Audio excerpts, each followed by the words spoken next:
अस्सलाम वालेकुम स्टूडेंट्स, कैसे हैं आप सब। उम्मीद करते हैं सब बहुत खैरियत से होंगे।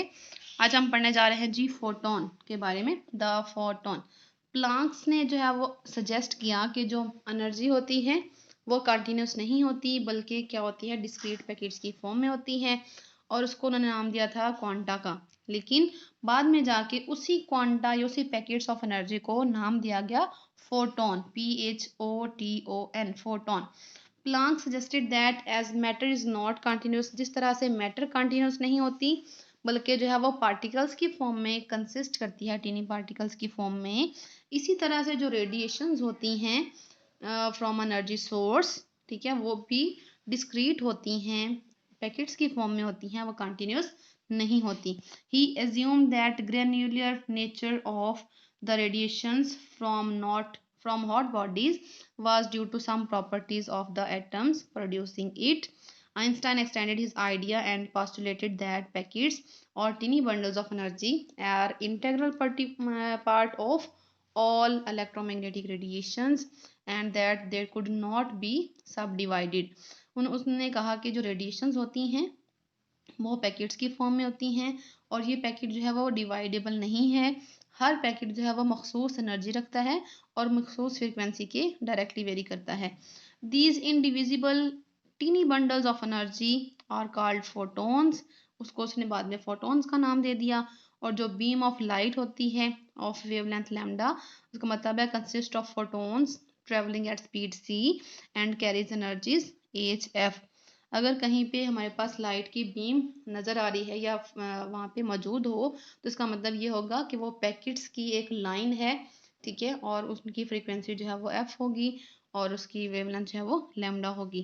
तो कहते हैं from the theory of relative momentum P of the photon is related to energy as. तो यहाँ से हम एनर्जी को भी लिख सकते हैं फोटोन की एनर्जी की फॉर्म में, E is equal to P C. ठीक है, हमें पता एनर्जी होती है आपके पास एम वी स्क्र, जैसे काइनेटिक एनर्जी होती है हाफ एम वी स्क्र। तो इस तरह टोटल अगर आप एनर्जी कंसिडर करें तो उसको हम एम सी स्क्र बोलते हैं, ठीक है। और एम सी स्क्र यानी कि सी मतलब स्पीड ऑफ लाइट, और हमें पता है मोमेंटम क्या होता है, मोमेंटम होता है एम वी। तो यहाँ पे क्योंकि हम स्पीड ऑफ लाइट को कंसिडर कर रहे हैं, इसलिए मोमेंटम की जगह हम एम सी लिख लेंगे। तो इस तरह से हमारे पास जो एनर्जी है इसको हम लिख सकते हैं E is equal to P सी।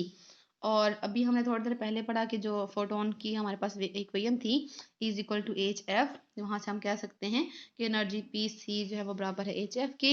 यहाँ से हम मोमेंटम को निकाल सकते हैं in the form of frequency and wavelength. Frequency की फॉर्म में पी इज इक्वल आ जाएगा H F over C.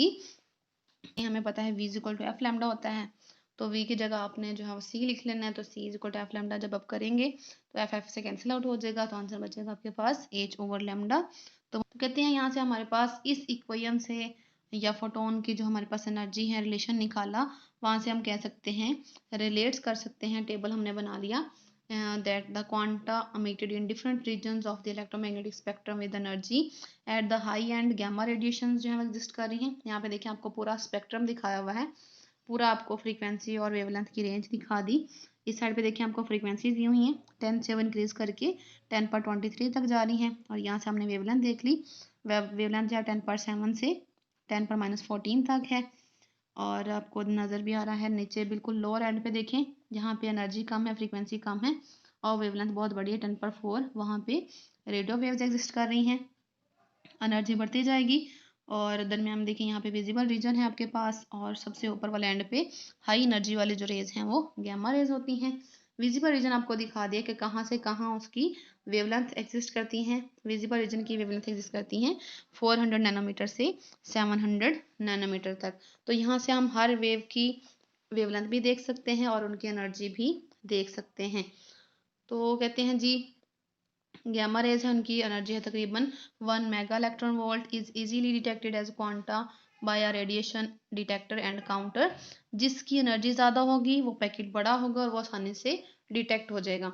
At the other and जो energy of photons of radio waves हैं उनकी एनर्जी 10 पर -10 इलेक्ट्रॉन वोल्ट है। उनके फोटोन्स जो पैकेट्स हैं वो बहुत छोटे होंगे।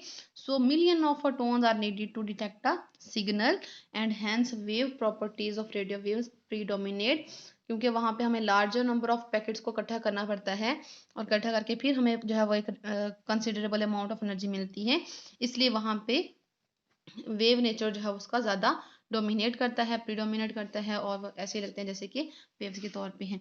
The quanta are so close together in energy value that radio waves are detected as continuous radiation. Radio waves में जो क्वांटा है वो इतने करीब करीब होते हैं कि वो ऐसे कंसिडर करते हैं जैसे कि कंटिन्यूस आपके पास एनर्जी जो है वो आ रही हो। द emission और absorption of energy in steps may be extended to include any system such as mass oscillating on a spring. However, the energy steps are far too small to be detected, and so any granular nature is invisible. Quantum effects are only important when observing atomic size objects where age is a significant factor in any detectable energy changes. तो ये वाला short question हमारा यहीं पे खत्म होता है। उम्मीद करता हूँ आप लोगों को अच्छे से क्लियर हो गया होगा। अपना ख्याल रखिएगा। Thank you so much. अल्लाह हाफिज़।